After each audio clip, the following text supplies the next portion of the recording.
आज 2 अक्टूबर है, गांधी जयंती। और आज ही के दिन पटना के वेटनरी कॉलेज में जनसुराज एक राजनीतिक पार्टी बन गया। जनसुराज के जो सूत्रधार हैं प्रशांत किशोर, उन्होंने आज अपने भाषण में सबसे ज़्यादा किसी चीज़ को अगर फोकस किया है तो वो शिक्षा और रोजगार को किया है। और उन्होंने कहा कि बिहार के लोग अब तक जिस चीज़ के लिए वोट करते आए हैं उन्हें वो चीज़ ज़रूर मिला है, लेकिन अभी तक शिक्षा के लिए और रोजगार के लिए बिहार के किसी भी व्यक्ति ने वोट नहीं किया। इसीलिए बिहार के बच्चों को अच्छी शिक्षा नहीं मिल रही है और रोजगार नहीं मिल रहा है, जिसके चलते हमारे बच्चे या हमारे लोग बिहार से बाहर जाकर मजदूरी कर रहे हैं। ये प्रशांत किशोर का जो बयान है उससे किसी पर फर्क पड़े ना पड़े, लेकिन बिहार के शिक्षा पर जरूर फर्क पड़ने वाला है, शिक्षकों पर जरूर फर्क पड़ने वाला है, स्कूलों पर इसका जरूर फर्क पड़ने वाला है, क्योंकि नीतीश कुमार अब शिक्षा में आमूल-चूल परिवर्तन करेंगे। जी नमस्कार, मैं हूं विपुल कुमार और आप देख रहे हैं सूर्य विहार डिजिटल न्यूज।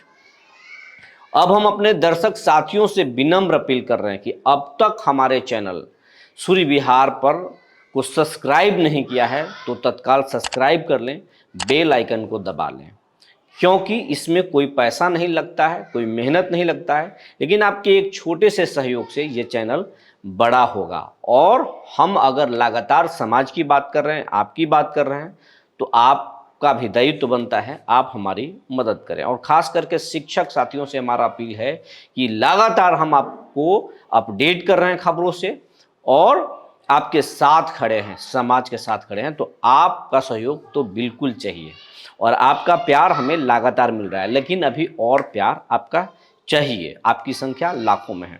अब हम मुद्दे पर आ रहे हैं। आज पटना के वेटनरी कॉलेज में प्रशांत किशोर ने कहा कि बिहार में लोग इसलिए वोटिंग करते आए हैं क्योंकि उन चीज़ों की ज़रूरत थी। लालू प्रसाद यादव को वोट इसलिए किए कि गरीबों को आवाज़ मिले, गरीबों को आवाज़ मिल गया बिहार में। मोदी को लोग इसलिए वोटिंग किए कि अनाज चाहिए और सिलेंडर चाहिए, घर घर में अनाज और सिलेंडर मिल रहा है।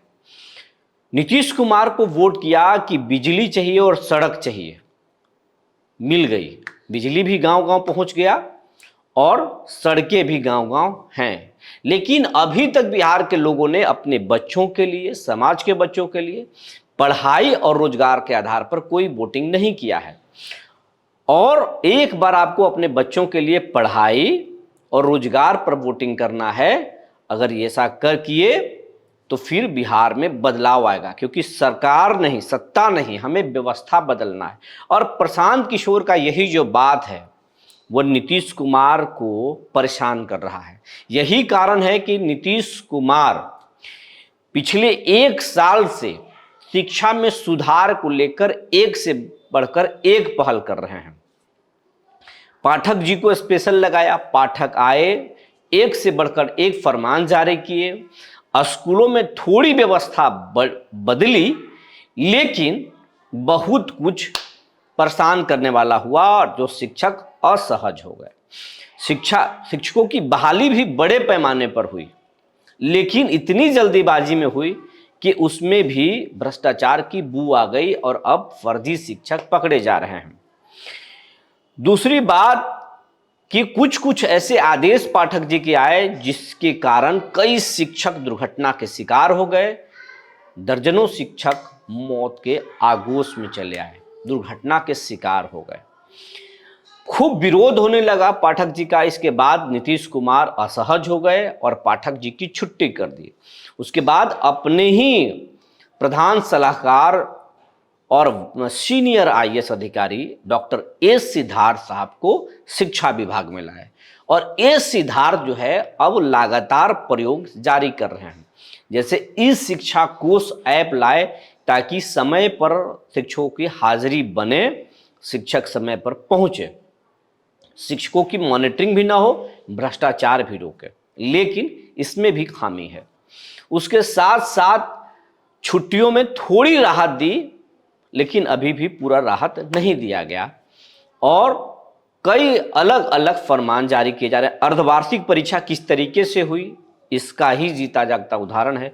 जैसे बीपीएससी परीक्षा, मैट्रिक परीक्षा, बीपीएससी एग्जाम जिस तरीके से कड़ाई से होता है, मूल्यांकन जिस तरीके से होता है, दूसरे शिक्षकों की वहाँ पे ड्यूटी लगाई जाती है परीक्षा में, उस तरीके से किया गया, यह नया प्रयोग किया गया ताकि बच्चों के बीच से परीक्षा का भय खत्म हो सके। वो बचपन से ही परीक्षा को देखें और परीक्षा को परीक्षा की तरह समझे, और आगे जब वो परीक्षा देंगे, चाहे वो मैट बोर्ड दें, इंटर दें, या फिर ग्रेजुएशन का पेपर दें, या यूपीएससी का दें, या किसी भी एग्जाम का दें, तो उनको डर ना लगे परीक्षा से।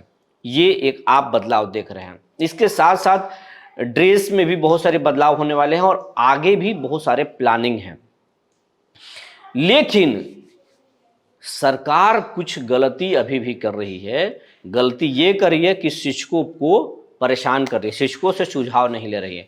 लेकिन अब हम आपको तमाम जो शिक्षकों को ये बताने वाले हैं कि प्रशांत किशोर के इस बयान के बाद से, वेटनरी कॉलेज से इस ऐलान के बाद से, अगर आप ये सिद्धार्थ और नीतीश कुमार के अब तक फैसले से, निर्देशों से असहज थे, तो अब यकीन मानिए आपकी परेशानी और बढ़ने वाली है।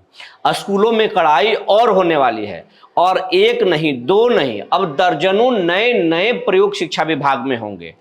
और शिक्षा की क्वालिटी को बेहतर करने के लिए नीतीश कुमार अब चुनाव से ठीक पहले किसी भी हद तक जाएंगे। चाहे शिक्षक परेशान हो जाए, बीमार हो जाए, उससे नीतीश कुमार को और एसीएस को कोई लेना देना नहीं होगा। ये आपको अब 10 दिनों में दिखाई भी पड़ेगा कि शिक्षा में कितना परिवर्तन हो रहा है।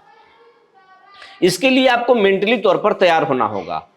और प्रशांत किशोर शिक्षकों पर कुछ भी नहीं बोले, शिक्षकों को उन्होंने कोई आश्वासन नहीं दिया। शिक्षा में कैसे वो सुधार करेंगे, ये प्लानिंग उन्होंने नहीं खोली, और शिक्षा में क्या कमी है और उस कमी को कैसे ठीक कर सकती है सरकार, ये भी उन्होंने नहीं बताया। लेकिन एक श्रीगुफा छोड़ दिया कि हम विश्व स्तरीय हाई क्वालिटी के एजुकेशन कराएंगे।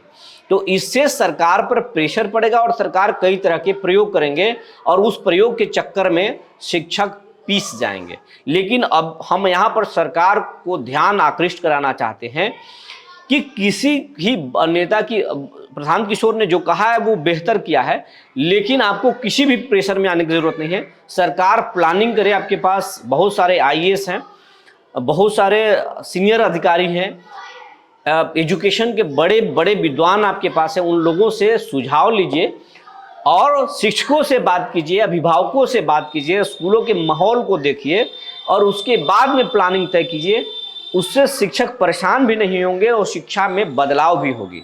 जो शिक्षक कमज़ोर हैं, जो पढ़ाने में असक्षम हैं, उन शिक्षकों को आप बेहतर ट्रेनिंग दीजिए, उनको ठीक कीजिए और खुश करके ठीक कीजिए, या फिर उनको दूसरे काम में लगाइए। उनके वेतन को मत काटिए, लेकिन उनको दूसरे काम में लगाइए। उनको आप ऑफिस के काम में निपटाइए शिक्षा विभाग के, लेकिन जो पढ़ा रहे हैं उनको और बेहतर करने कैसे कर सकते हैं आप, उनका ट्रेनिंग दीजिए।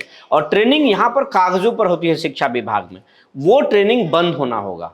उस ट्रेनिंग के बजाय जो है अच्छा ट्रेनिंग स्कूलों में ही ट्रेनिंग कराया जाए, प्रखंडों में ट्रेनिंग कराया जाए और बेहतर से बेहतर ट्रेनिंग दिया जाए। बड़े बड़े शिक्षाविद को बुला करके ट्रेनिंग दिलाया जाए। बिहार के बाहर के जो मोटिवेशनल स्पीकर हैं उनको बुला करके दिलाया जाए ट्रेनिंग। जैसे प्राइवेट स्कूल वाले बड़े बड़े मोटिवेशनल स्पीकर को हायर करते हैं, जो शिक्षा के क्षेत्र में वो बताते हैं कि कैसे बच्चों को मोटिवेट करके पढ़ाना है, कैसे बदलाव हो सकता है, शिक्षक कैसे मोटिवेट होंगे।